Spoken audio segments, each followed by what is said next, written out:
haber un fondo ético que tiene a la base los compromisos con la ciudadanía a la que decimos representar. No se vale todo. Hay cosas que evidentemente no se valen, ni en política, ni en administración, ni en ninguna actividad humana. Shafiq Handal, que se presentaba como el polo duro opuesto al partido Arena, el eterno adversario del sistema que prometía limpiar la política salvadoreña, pero su partido terminó abrazado en la misma corrupción que juraron combatir, hundiéndose en los mismos vicios, solo que más rápido.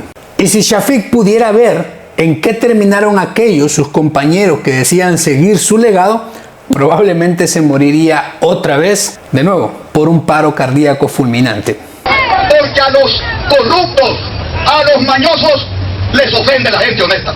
Por eso están viendo donde están mentirosos apoyando a un gobierno mentiroso, corruptos apoyando a un gobierno corrupto.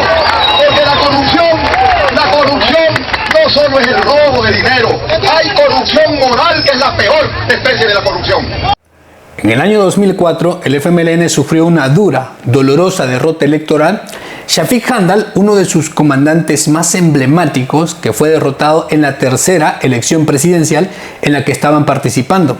La figura histórica que había sobrevivido al conflicto y moldeado el movimiento revolucionario, terminó enfrentando en las urnas una derrota que marcó un antes y después en la izquierda salvadoreña. Shafiq Handal ejerció una influencia dominante dentro del FMLN desde los años más duros de la guerra. Como dirigente del Partido Comunista y pieza clave en la unificación de las fuerzas insurgentes, fue arquitecto y político estratégico del movimiento a lo largo del conflicto civil, porque impulsó la conducción militar y la articulación diplomática del FMLN, consolidando su imagen como uno de los líderes ideológicos más firmes. Tras los acuerdos de paz, su transición a la política formal fue inmediata. Se incrustó en la Asamblea Legislativa, presidió la fracción del Frente y se convirtió en una figura central dentro del partido. Esa presencia constante en la vida política lo llevó casi de forma natural a convertirse en el candidato presidencial para el año 2004, representando la continuidad histórica del proyecto revolucionario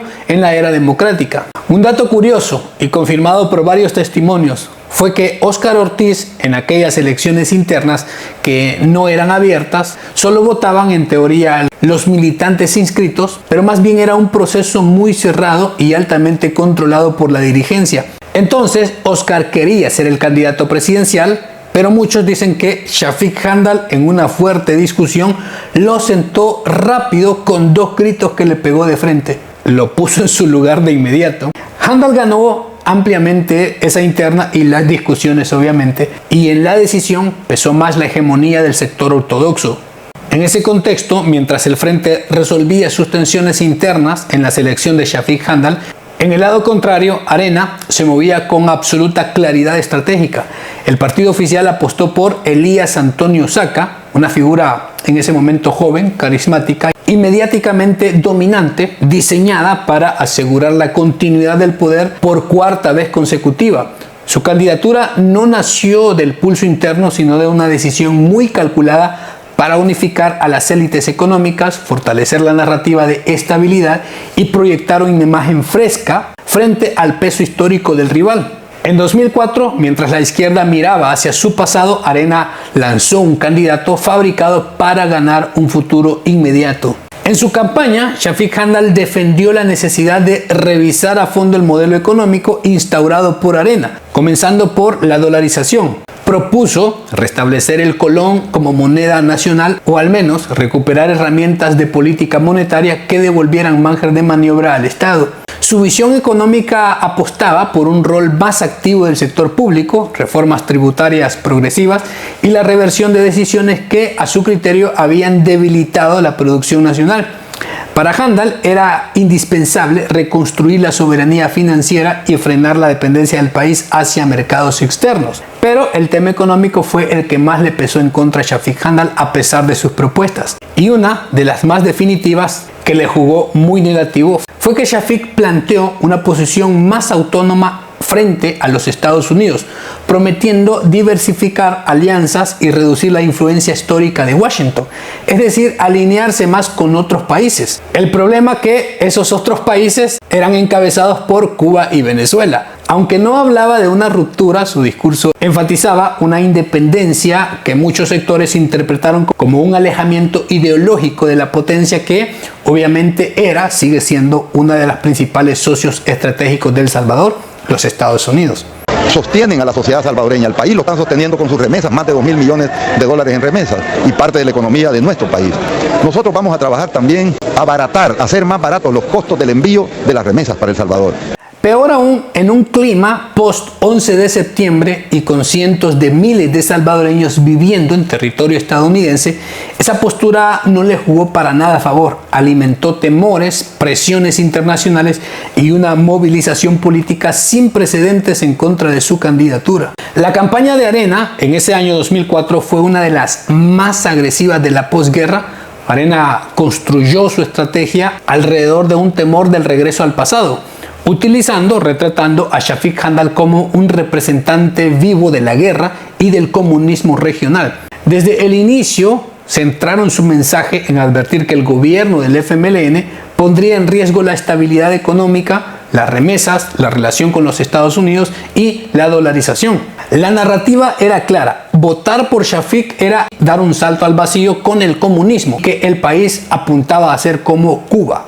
Los anuncios televisivos mostraban imágenes de las crisis, colas de abastecimiento y referencias simbólicas a países alineados con el socialismo de la época. Fue una campaña meramente emocional, diseñada para asociar al FMLN con incertidumbre y a Tony Saca con un futuro en teoría seguro, ¿no? Este es el mismo FMLN que pretende gobernar el país, con el cual Estados Unidos romperá relaciones y que provocará que miles de familias salvadoreñas no puedan recibir sus remesas. Además, la maquinaria de Arena explotó las ventajas geopolíticas, la cercanía con los Estados Unidos.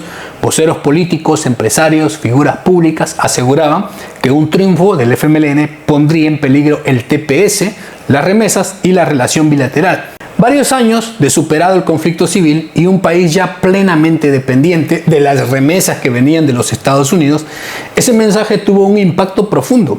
Arena apostó y ganó la batalla mediática. Construyó una campaña meticulosamente diseñada usando a Shafiq Handal como su antagonista perfecto. Por sus precedentes como guerrillero comunista, además de sus discursos incendiarios en la asamblea y ya en la política moderna. En esta elección del 2004, la combinación de factores externos e históricos terminó definiendo el resultado antes incluso de ir a las urnas. La percepción de que el gobierno del FMLN podía tensar la relación con Washington no solo marcó el debate, inclinó decisivamente la balanza electoral y ya para 2004 ese escenario cambió. Nuevamente fue derrotado, pero esta vez alrededor de 35.68 frente a 57.71 de Arena, sin acercarse mucho al margen de diferencia, pero terminó siendo derrotado y fue muy doloroso en términos de competitividad electoral. La derrota de Shafiq en el 2004 marcó un punto de inflexión dentro del FMLN. Arena ganó su cuarta presidencia consecutiva, pero lo hizo entrando en una fase evidente de desgaste político, mientras que la izquierda comenzaba a mostrar señales de crecimiento estructural. La prueba llegó 2 años más tarde, después en las elecciones del 2006. En estas, el FMLN prácticamente igualó a Arena en votos, 39.29%, y quedó muy cerca en número de diputados, 32 contra 34. Reafirmaremos que somos la primera fuerza electoral de este país y vamos a tener por lo menos los 31 diputados que obtuvimos entonces, por lo menos. A estas alturas ya hemos hablado como con medio millón de personas, pero la inmensa mayoría nos está diciendo que nos apoya. Ese avance confirmó que el golpe sufrido por Handal fue muy doloroso, pero había aprovechado el FMLN para relanzarse. Porque después de perder 3 veces las presidenciales, después del 2004, esa derrota fue la que más les abrió los ojos. Mostró los límites del discurso ortodoxo, evidenció el peso del factor geopolítico y dejó claro que, para llegar al poder, debían moderarse bastante, ampliar su base y leer mejor el pulso del país. A partir de esa derrota, el Frente no solo resistió, aprendió, corrigió y se paró para finalmente conquistar la presidencia en la siguiente oportunidad. Para el 2009, el Frente llegaba a la presidencia a merced de un partido Arena ya muy agotado y corrigiendo muchos de sus errores. El FMLN lo hizo con un periodista y no con un comandante guerrillero. Carlos Mauricio Funes, de quien se puede contar tantas cosas, y que esa elección que ganó al frente la dejaremos para un próximo video. Después de perder la presidencial, Shafiq Handal murió en plena campaña electoral legislativa, el 24 de enero del año 2006, y muchos analistas coinciden en que marcó un momento de fuerte emotividad política. Primeramente, se reportó una multitudinaria asistencia a su sepelio. Esa movilización abrió un contexto especial para el FMLN, que supo capitalizar ese funeral políticamente durante los días siguientes. El partido aprovechó los rituales tradicionales, como la celebración de los 40 días de fallecimiento, para organizar eventos de carácter político, de campaña, que mantuvieron activa la memoria de Handal y extendieron su impacto electoral hacia las elecciones parlamentarias del 12 de marzo del 2006.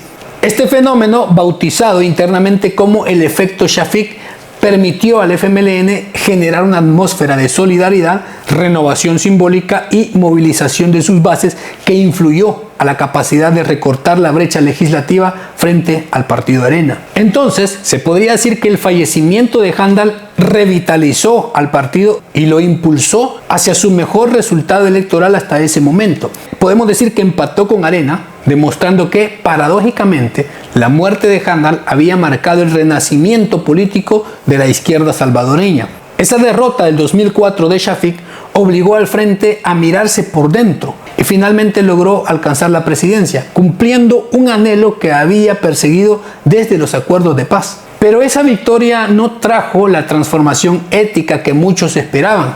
Una vez en el poder, los gobiernos del FMLN cayeron en las mismas tentaciones de corrupción, de clientelismo y opacidad que tanto habían criticado de Arena. Y su desgaste fue incluso más rápido, más profundo y más decepcionante para sus bases y para la población en general. La conclusión fue inevitable. Con el tiempo se les llegó a decir que eran lo mismo, Arena y el FMLN. Y esa percepción nunca cambió para las siguientes elecciones que vendrían a partir del 2018.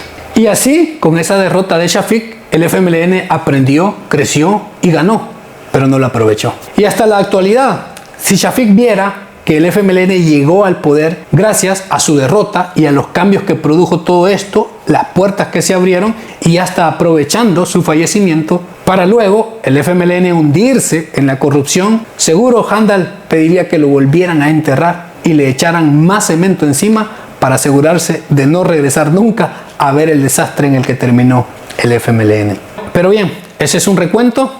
Deje su comentario, saque su conclusión, qué es lo que puede recordar u opinar respecto a esta elección y principalmente de cómo decayó y se descalabró el partido del emblemático Shafiq Handal. Gracias por llegar hasta el final. Cuídense mucho, nos vemos. Hasta la próxima.